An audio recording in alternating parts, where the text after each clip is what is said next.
I'm now currently serving in my 44th year as a member of Congress and focus very, very aggressively on human rights abuse around the world. I'm the author of many human rights laws, including the Trafficking Victims Protection Act of 2000 and 4 subsequent anti-human trafficking laws, as well as 4 laws on religious freedom and many other laws that deal with democracy and human rights. Since late 2022, Brazilians have been subject to human rights violations committed by Brazilian officials on a very large scale. Documented or credibly reported rights violations in Brazil include the political abuse of legal procedures to persecute political opposition, including jailing opposition figures on spurious charges, violations of freedom of speech, media freedom, including persecution of journalists, the silencing of opposition media, the banning of individuals from social media, thinly veiled censorship laws claiming to fight so-called disinformation, and many violations of the rule of law and judicial malfeasance. Already in December of 2022, Mary O'Grady, who writes a weekly column on Latin America for the Wall Street Journal, noted the danger, and she said, and I quote her in part, "A greater threat is the 11-member Supreme Court, which is overstepping its jurisdiction and flouting the rule of law for political reasons, without consequences. When the highest court becomes an ally of ideological and corrupt politicians, democracy is in grave danger. Brazil has arrived at such a moment," she goes on. "The court censored other political speech from business leaders, elected members of Congress, and news and entertainment platforms on the right. This has been carried out with assistance from Electoral Tribunal's Special Advisory to combat disinformation. It acts as a ministry of truth, so-called. In January of 2023, the New York Times reported, referring to Brazilian Supreme Court Justice Alexandre Moraes, quote, "Using a broad interpretation of the court's powers, he has pushed to investigate and prosecute, as well as to silence on social media, anyone who he deems a menace to Brazil's institutions. He has jailed people without trial for posting threats on social media, helped sentence a sitting congressman to nearly 9 years in prison for threatening the court, ordered raids on businessmen with little evidence of wrongdoing, suspended an elected governor from his job, and unilaterally blocked dozens of accounts and thousands of posts on social media with virtually no transparency or room for appeal. In the hunt for justice after the riot this month," he went on, or the New York Times went on, he has become further emboldened. He orders his orders to ban prominent voices online have proliferated, close quote. That's the New York Times. Many Brazilians have maintained that concerns regarding these issues have become much more serious since January 2023, and that such violations have greatly undermined democracy, freedom, and the rule of law in Brazil.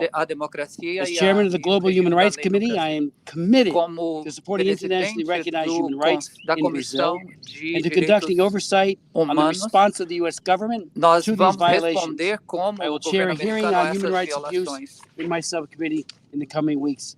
What I see in Brazil today, above all, in the investigations of the Supreme Court Justice Moraes, is called rule by law, the opposite of rule of law.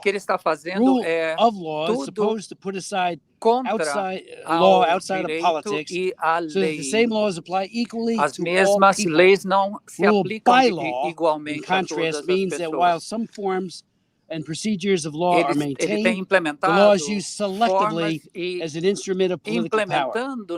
There is vast evidence that this is exactly what is going on in Brazil today, where investigations, inquiries, media bans, content removal orders are used to single out the opposition to President Lula.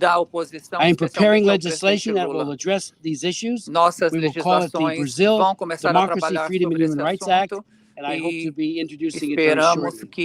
We will hear now from Brazilians, including elected officials, that I believe their position and responsibilities as elected officials make them a truly valuable source of insight into the situation porque in eles Brazil. têm uma uniquely informação qualified to ou várias present informações the concerns específicas de of quem the está people vivendo of toda Brazil. essa perseguição no And Brasil.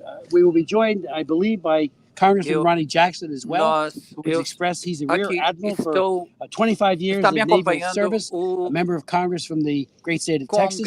He's in congressista total Ronnie solidarity Jackson with what we're do doing Texas today, and he should be coming along. e ele He's not vai here yet, chegar aqui but I daqui a would like pouco. to Mas eu introduce gostaria de Eduardo apresentar Bolsonaro, a member of the Chamber of Deputies, Eduardo of Brazil, Bolsonaro, for any comments that he might have. dos parlamentares congressistas brasileiros.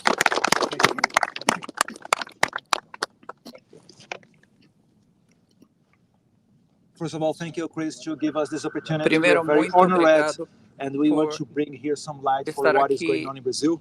My name is Eduardo Bolsonaro. Honra para I'm the nós most estar aqui voted para ever dizer o que congressman in está the history of Brazil, acontecendo no Brasil. also Eu sou son of President Bolsonaro and former congressista mais chairman of the votado do 41st Brasil. and National Defense Committee.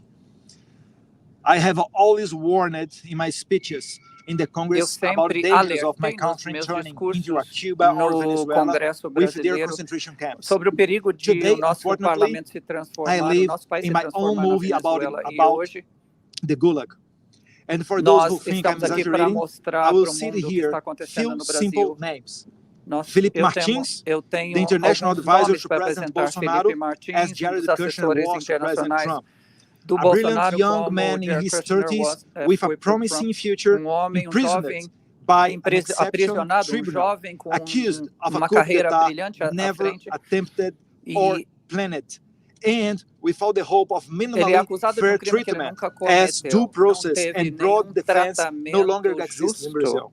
Isso porque a Coronel justiça não Câmara, existe the mais no Bolsonaro Brasil. security Coronel detail, Câmara, who is now also in jail, dos accused seguranças of do imaginary Bolsonaro coup d'etat. acusado de And like them, golpe de veterinarians, Estado. gospel singers, sign language interpreters, comedians as Bismarck Fugas, and even a homeless and a person diagnosed with a high degree of autism, all of them imprisoned, accused of a coup d'etat.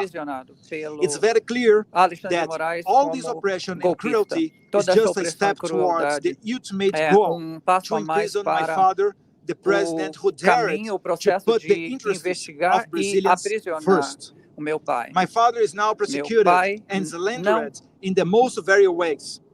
As in every tyranny, the limit of the ridiculous no longer exists. And he even faces the accusation of having committed the terrible crime of disturbing a whale. That's not a joke. He's criminally charged for passing by a whale on a jet ski. And the most impressionable thing is the complaint was made by Lula da Silva's environmental minister. This is more ridiculous than what Trump's charge, than what Trump is having as charged here in the United States. My father is also accused of attempting a coup d'etat when he was no longer president. The judiciary, appointed by the Communist Party in power, want us to believe that my father waited to leave power, and when he no longer had the armed forces under his command, attempted a coup d'etat with elderly and unarmed women, all of these thousands of kilometers away from Brazil. When my father was on vacations in the United States. Going to the end, they want us to believe, Mr. Chris Smith, that women, elderly ladies, and all kinds of ordinary citizens, unarmed, are a danger to the rule of law. And those violating the rights and fundamental guarantees are the saviors. Ladies and gentlemen, these stories are not something that someone told me. We are living this right now, and with not even a single word from Biden administration, State Department, or any governmental authority from the homeland of democracy, the United States of America. The dozen colleagues that are following me here Os colegas que estão comigo hoje vão contar sobre situações terríveis. O Brasil não é uma democracia mais. Muito obrigado. Thank you, Mr. Eduardo. I'd like to now introduce Gustavo Gayer, who's a member of the Council of Deputies. Convidar Gustavo Gayer.